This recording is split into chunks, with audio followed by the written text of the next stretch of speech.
इस तेल का दीपक और बत्ती लगाने से देवी देवता दर्शन देते हैं, घर में वास करते हैं और मनोकामना भी पूर्ण होती है। हर हर महादेव, जय शिव शंभू, जय श्री बालाजी महाराज। कैसे हैं आप सभी? आप सभी को मैं हमेशा ही और हमारे शास्त्रों में भी यह वर्णित है कि जो व्यक्ति सही विधि से दीपक लगाता है उसकी कामना तुरंत सिद्ध होती है। दीपक जो है अंधकार को काटते हुए प्रकाश हमने हमारे जीवन में भरता है और साथ ही जीवन में सकारात्मक ऊर्जा का वास होते हुए नकारात्मकता का नाश होता है। प्रत्येक घर में यह नियम बना लेना चाहिए कि सुबह और शाम देवी देवताओं के आगे दीपक प्रज्वलित करना है। परंतु सही तेल का इस्तेमाल हमेशा ही किसी भी पूजा पाठ, किसी भी दीप प्रज्वलन को सफल बनाने वाला माना गया है। कोई भी पूजा पाठ के नियम हो या कोई भी कार्य हो, अगर एक बार सीख लिए जाए ना सही विधि से, उनका फल हमें किसी न किसी स्वरूप में, किसी न किसी तरह से प्राप्त होता ही है। ऐसे में हम सभी जानते हैं दीपक में हमें कई संकेत भी मिलते हैं देवी देवताओं के होने के, पूजा स्वीकार करने के, जो अपने आप में अद्भुत है। किसी भी पूजा पाठ में सबसे पहले दीप प्रज्वलित किया जाता है। यही हमारी पूजा, हमारे उपाय इत्यादि का साक्षी होता है। तो आप सभी को भी सबसे पहले घर में कुछ भी नहीं कर सके तो अपने हाथ पैर धोकर कुल्ला इत्यादि जल का छीटन करके सुबह शाम अपने घर के मंदिर में दीप प्रज्वलित करना चाहिए। यह जो है हमारे देवी देवताओं को हमारे घर पर आने का मार्ग प्रशस्त करता है। परंतु कभी भी दीपक लगाए तो यह गलती ना करें कि पहले से ही उसमें तेल पड़ा हुआ हो और उसमें बत्ती हो और उसी तेल और बत्ती का आप प्रयोग करें और उसमें ही दोबारा से दीपक जला दें। यह पूर्ण रूप से दोष उत्पन्न करता है, रोग दोष लाता है और पूजा असफल करने वाला माना जाता है। साथ ही इस बात का भी ध्यान रखें, आप जो है अपनी मेहनत और अपनी जो सही शास्त्रों में कहा गया है सही नियत से कमाया गया धन और ईमानदारी से किए गए कर्मों के द्वारा ही प्रभु को भोग लगाएं, अर्थात दीपक का चुनाव करें, तेल इत्यादि खरीद कर लाएं। यही पूजा को सफल बनाने वाली होती है।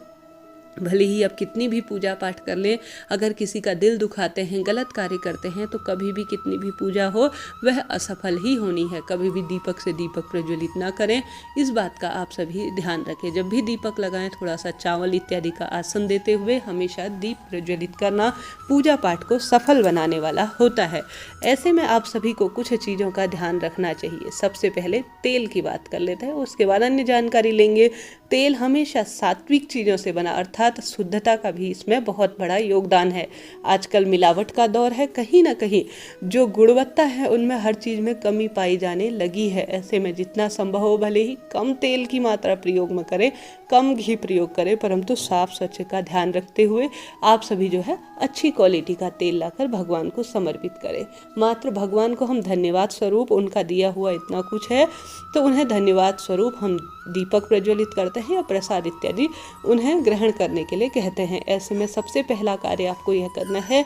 दूसरा कार्य, जैसे कि जब आपने देखा होगा शनिवार के दिन शनि संबंधी परेशानी को दूर करने के लिए सरसों के तेल का प्रयोग किया जाता है और साथ ही तिल्ली का तेल जो है पितरों के लिए और शनि संबंधी परेशानियों को दूर करने में सहायक माना जाता है। मनोकामनाओं की पूर्ति के लिए आप सभी को आवश्यक रूप से घर के मंदिर में घी का दीपक लगाना चाहिए। घी न होने की स्थिति में देखिए न करने से बेहतर है किया जाए। सबसे सर्वोत्तम तो गौ माता का घी माना गया है। किसी भी पूजा पाठ, भले ही आप देव स्थान अर्थात मंदिर में लगा रहे हों, घर के मंदिर में लगा रहे हों, पवित्र वृक्षों में लगा रहे हैं या किसी जो है घर के मुख्य द्वार पर लगा रहे हैं, परंतु घी का ही आप प्रयोग करें। वह गौ का घी होना चाहिए। न होने की स्थिति में न करने से बेहतर है कुछ किया जाए तो आप भैंस का घी भी ले सकते हैं, कोई दिक्कत की बात नहीं है। साथ ही आप सभी जो है इनके अभाव में तिल्ली का तेल या सरसों का तेल भी प्रयोग में ले सकते हैं, कोई दिक्कत की बात नहीं है। भगवान है वह सब जानते हैं आप किस रूप में है, किस स्वरूप में है। गरीब के घर तेल का दीपक भी लगता है ना, तो भगवान उसे जरूर स्वीकार करते हैं, ऐसा नहीं है।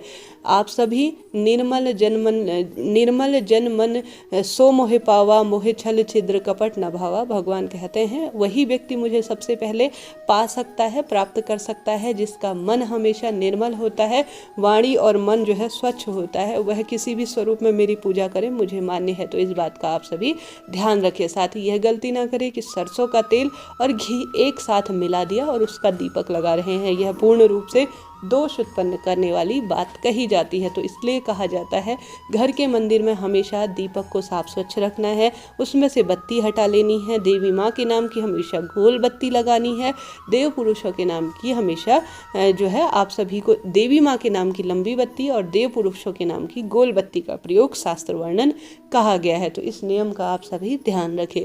साथ ही अन्य जानकारी भी होती हैं जिन्हें विशेष रूप से आप सभी को ध्यान रखना चाहिए। हमेशा पूजा पाठ में 2 दीपक का होना आवश्यक है। अगर आप एक दीपक लगा रहे हैं तो वह पूर्ण रूप से जलता हुआ होना चाहिए। दूसरा दीपक आपको कपूर इत्यादि का प्रज्वलित करना चाहिए या सामान्य दीप प्रज्वलित करते हुए घर के मंदिर के साथ साथ पूरे घर में उसे घुमाना चाहिए। घर के सभी सदस्यों को इस दीपक को दिखाना चाहिए, जिससे कि घर की नकारात्मकता दूर हो, रोग दोष शोक का नाश हो और मनोकामना तत्काल पूर्ण हो। तो इन चीज़ों का आप सभी ध्यान रखें।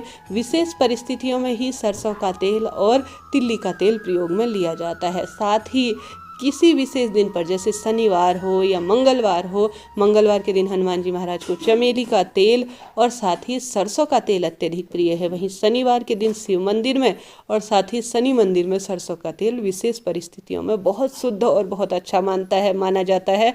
माँ काली को भी सरसों के तेल का दीपक लगाना सभी मनोकामनाओं की सिद्धि के लिए माना जाता है।